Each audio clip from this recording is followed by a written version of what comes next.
Okay, so hey everyone, welcome to today's class. So today we are going to study about AWS config. So this is one of the management services of AWS. So let's go ahead and learn about this particular service and let's look at it in a practical approach too. So let's get started. So AWS config, it's a service that enables you to assess, audit, evaluate the configurations of your AWS resources, which means that it gives you a very nice dashboard and it also allows you to go ahead and evaluate the current configurations of your AWS resources with any pre-configured rules that AWS config itself provides. So you can continuously monitor and record the configuration changes that are being done. And it also allows you to automate the evaluation of recorded configurations against your desired configuration. So it goes ahead and records all of the configurations of all of its supported services like EC2, IAM, and so on, which are global services. And you define rules in AWS config, and it goes ahead and evaluates your recorded configurations that it has found out with the desired configurations that you provided as rules. So it compares your existing configuration with the desired configuration. It tells you whether the resources are compliant or not compliant, right? So AWS config is a crucial component of AWS control tower, which we'll study later, wherein it allows us to do a lot of detection within our AWS account. So it tells us and it finds out certain resources that are non-compliant in status for your entire organization and helps you provide that compliance and governance, right? So with config, you can review changes in configurations and relationships between resources, and you can dive deep into some detailed configuration histories and timeline of compliance histories also. So they have two types of timelines in AWS config. So they have one called as the configuration timeline. So I can find out after I have enabled AWS config, I can find out that point of time on that particular date, that was my recorded configuration, and then how it has changed over a period of time. So how it has changed over a week. So let's say, for example, on Monday I went ahead and configured AWS config to monitor all of my resources, and on Tuesday or Wednesday I went ahead and created a security group, and 1 week later I have found out that the security group rules have been modified. So AWS config can also provide you with that kind of timeline, wherein you can find out what was your previous configuration 1 week before to what is your configuration currently that is there, and that is called as a configuration timeline. And similarly, when you create rules in AWS config, so they have around 86 to 88 predefined rules. You can also create your own custom rules using AWS Lambda, and you can associate those rules with AWS config. So when you go ahead and use one of their 86 rules, they go ahead and run these rules with your current environment configuration, which is your desired, which is your rules, and your current environment configuration is your recorded configuration. And it tells you whether your resources that are there in your infrastructure is compliant or not. So for that, you can also go ahead and check your compliance timeline, which gives you a detailed view on what was your compliance 2 weeks before and how has your compliance changed, whether it has become better over a week or so, right? So you can get all of these details from AWS config. So with AWS config, this is how it works. So your AWS config records and normalizes the changes into a consistent format, which you can store in your S3 bucket, right? And all of the log data from AWS config and all of the configuration change data, everything is stored in an S3 bucket. So it also automatically evaluates all of your current recorded configurations with the predefined rules that you have specified. And you can go ahead and use the AWS config APIs in the console. You can trigger SNS notifications. You can store all of the logs in CloudWatch or in S3, right? So either one of these places, you can go ahead and store all of your configuration changes, all of the logs and so on. And you can also trigger SNS notification. And you can also do remediation, which is really good, because if suppose, let's say, for example, you have a security group that has port 22, which is SSH, open to the outside world. One thing that you can do over there is you can choose AWS config to monitor your security group. And when it immediately finds out that your security group has opened up port 22 to the outside world, which is a non-compliant resource, you can automatically go ahead and trigger a Lambda function.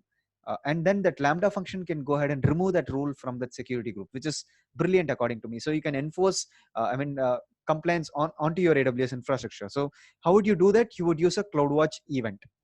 So with your CloudWatch event, you can go ahead and specify AWS config as one of your sources, and the target can be a Lambda function. So using something like that, you will be able to enforce compliance so that none of the, administrators or any one of your team members who's using that AWS account does not open up port 22 to the outside world.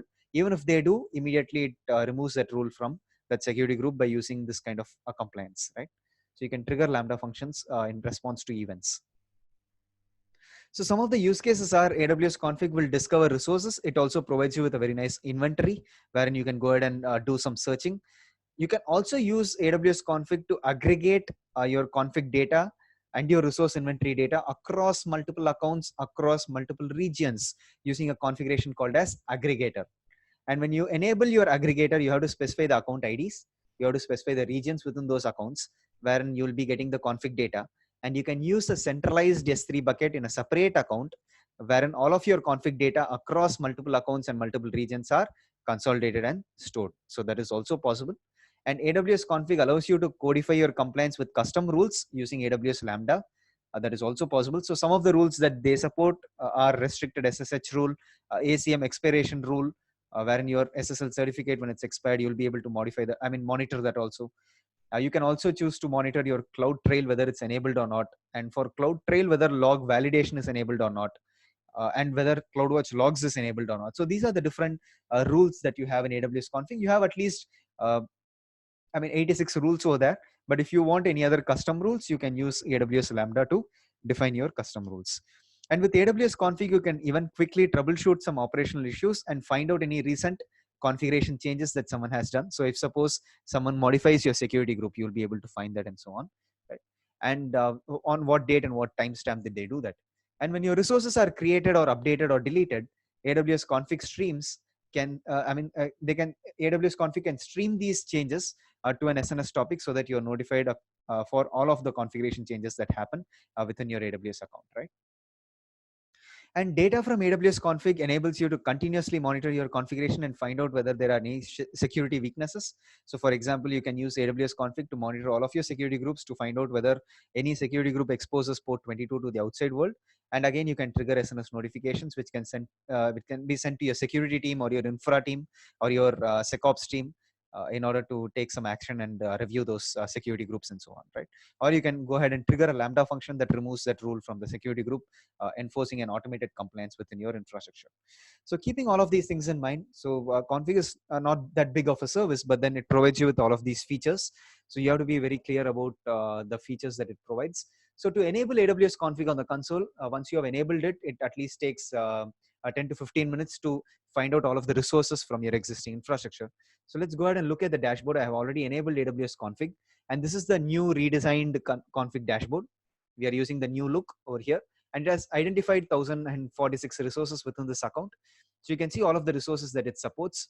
So you can go ahead and see these are some of the resources that it supports, but then you can choose AWS resources. You can choose all resources. So these are all of the resources that it supports. So we have IAM roles that are 158 in number. We have EC2 security groups that are 127 in number, and that is a regional resource, right? Because AWS config is a region resource. So you have to enable it in individual regions. Or you can use a CloudFormation stack set to enable AWS config across multiple regions and across multiple accounts. That's also possible. And you can see the compliance status over here. So you can see that we have one non-compliant rule. We have one compliant rule. We have 25 resources that are non-compliant to that rule, and we have 100 plus compliant resources. So you can see over here, one of the rules which are non-compliant are the restricted SSH, because this account has been used by all of our students. And some of the students over here would have opened up SSH to the outside world, which is 0.0.0.0/0.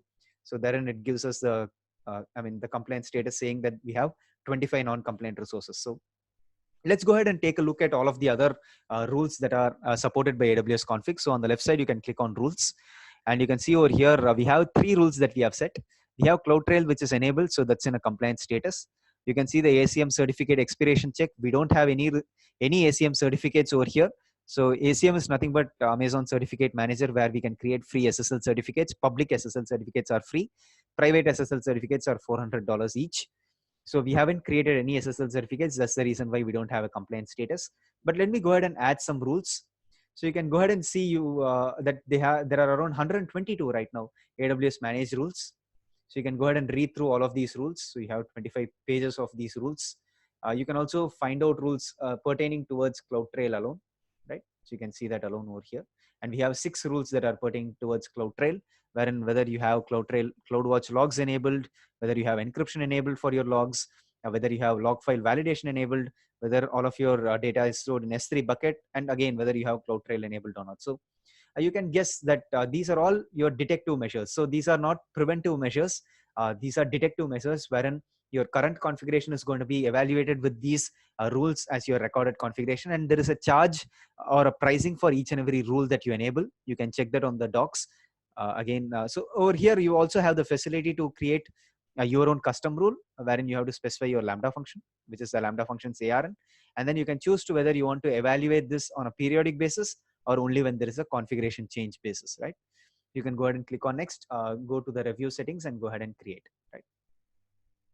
So let me go ahead and enable one AWS manage rule. So let me go ahead and enable, let's say CloudTrail CloudWatch logs, which is not compliant, which because we haven't enabled CloudWatch logs for CloudTrail.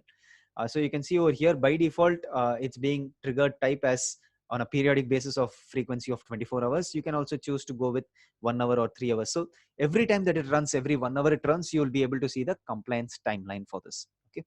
So let's go ahead and create this. Let's click on next. Let's click on add rule. So we have added one rule over here. So you can see that this compliance status will be set within a second once it's evaluated. So this rule is going to be run. But when you click on a rule which is already enabled, and you can see over here we have the rule being enabled, and you can see the last successful invocation over here. Under actions, you can go ahead and see the remediation for this rule. You can go ahead and reevaluate it, or you can go ahead and delete some of the results or delete the rule. But when you scroll down over here, you can see all of the resources and scope. We have one CloudTrail enabled for this entire account. You can click on that. Okay, so it's saying that it's not known or not being discovered. Okay, so you can see the rule being over here. So let's click on this rule. Let's see if we are able to see the configuration timeline or the compliance timeline. So let's click on this. Let's click on the resources and scope. I think we should be able to see. So let's click on view details. Okay, so it's not showing. But let me see if I can get one more resource, or yeah. So over here we have the resource timeline. Sorry about that. So we have the resource timeline. So let's, I think this will take us to the previous screen, but I think it's not able to find that resource. I'm not sure why. But let's go ahead and look at another rule that we created right now, or this restricted SSH rule. So let's see the configuration timeline for this guy. So it tells you about all of these security groups that are non-compliant. But now let's look at one of the security groups, compliance timeline and the configuration timeline. Okay, so you can see there is the configuration timeline over here and the compliance timeline. So let's click on the configuration timeline. You can see over here we have 3 events recorded over here for this particular security group. You can see the relationships of the security group, it's associated with the network interface, it's associated with the VPC and with the EC2 instance. And you can see all the 3 events that has happened. So we don't have any changes, but you can see the CloudTrail events over here. So the security group has been created, and the ingress rule has been added, and the instance has been run. You can see there is one change to the security group, and you can see the change over here. The change is from this particular instance which it was associated with. The instance was terminated, so it was removed. Similarly, if someone modifies the security group's inbound rules or the outbound rules, we will also be able to see that under the configuration changes over here. So there was one more change over here, which was the relationship again, the VPC that it was created. And the relationship change was that the network interface was changed from this particular network interface to be, to a network interface that is not existent, because once you terminate that instance, the network interface will go to the available status. So similarly, you can also see the compliance timeline, the number of times this rule has been evaluated and run. So you can also see the rule over here. It has run only once on 1st May at 12:58 p.m. and you can see it has immediately found out that this resource is non-compliant. So this is regarding the configuration timeline and the compliance timeline for that particular resource. Let's go to AWS config again, and let's look at some of the other rules. So we enabled one rule over here called as CloudWatch logs enabled, right? And we don't have CloudWatch logs enabled for our CloudTrail that we have enabled across all regions. So let us go back to CloudTrail, right? Let's go back to CloudTrail, and let's enable that CloudWatch logs, and let's see whether this transitions from a non-compliant resource to a compliant resource, right?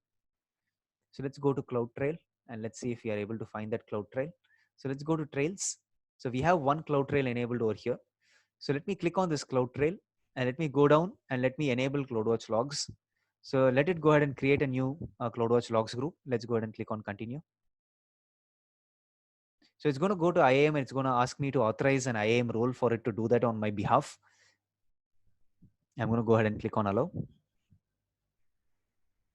So it's going to take me back to the CloudTrail management console. And you can see over here whether it's enabled or not. So it's validating the role. Let's wait for a second. Okay, so CloudTrail with CloudWatch logs is enabled right now. So we can go ahead and go to config and we can reevaluate this rule. So let's click on this rule and let's click on reevaluate. So let it go ahead and run in the background. In the meantime, let's look at the other features of AWS config. So let's go to resources. You can see we have a resource inventory over here. So we have tag based, we have compliance based search, or we can directly search for that resource. So you can choose your resource type over here. So let's try CloudTrail. So it's not showing CloudTrail, so it's showing service catalog. But let's see if we are able to list some of the EC2 instances at least. So we have CloudTrail. Okay, so it's called as trail. So let's click on enable for this and let's click on lookup. So it's going to tell you that it has found out that there is one CloudTrail over here. So it's mainly resource inventory that it gives you. So all of the resources that it has detected within your AWS account. You can also do advanced queries over here. So let me show you one advanced query. So now it's going to take us to the new UI, I believe. Yeah. So let's go ahead and run this particular query that's going to tell us how many EC2 instances we have in our AWS account. So let's copy this to the editor. Let's click on this and copy it to the editor. So let's go ahead and click on run once this run button is enabled. Cool. So it's a select query that it's doing, and it's simply getting the T2 micro instance type that we have launched into our AWS account, and we have 10 T2 micro instances that we have, right?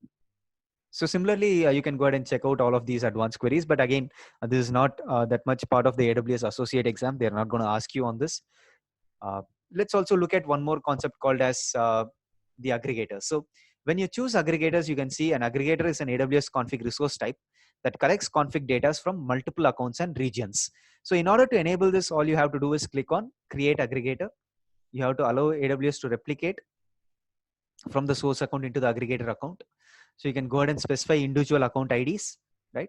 And you can also specify the respective regions in those individual accounts that have been enabled for, AWS config, right? So let's go ahead and click on cancel, because this is also not part of the exam, but then I just want to give you an overview that you can also create an aggregator that aggregates all of your config data from multiple AWS accounts and regions that it has been enabled in those respective AWS accounts. So again, AWS Control Tower, which is a service that uses this in the background, automatically enables config aggregator for you when it creates multiple accounts and manages multiple accounts through AWS Control Tower. So other than this, you can see over here, we have something called as settings, wherein we have kept the recording to be on. You can go ahead and edit this and switch off the recording also. So again, it's showing an error over here. I think the new console is having some bugs. So let's go back to our previous console if possible. So let's go back to the previous console. Yeah. So we are in the previous console. Now let's go to settings. So you can see over here, we can turn off the recording if you want to. We can go ahead and include global resources like IAM to also be monitored. So the data retention period you can set for all of the configuration items that is set by AWS config. The default is 7 years, but you can go ahead and set your own, retention period over here, depending on your organization's policies. You can choose an S3 bucket to store all of your configuration records, right? And then you can choose an SNS topic to stream all of your configuration changes. Again, your mail will be flooded, but then you can choose to also have this to notify your security team of your organization. You can also integrate AWS config with CloudWatch events so that you can trigger events based on some source event that is happening. So if suppose source event happens on AWS config, you can choose to trigger a Lambda function and so on, which we studied with CloudWatch events. So you get an idea that you can create event based architectures using CloudWatch events. And you can also go ahead and choose a role from your AWS account, or you can leave the AWS config service link role that it creates in order to give it permission to access S3 to store all of the logs, and also SNS topic, which allows you to stream notification or configuration changes to that respective InfoSec team of your organization or your security team of your organization. Okay, so this is all there is to AWS config. So remember all of the points going into the exam. So it's a management service, right? So thanks a lot for attending this session. Hope you got a good overview regarding AWS config, and have a great day. Take care, and see you in the next lecture. Bye-bye.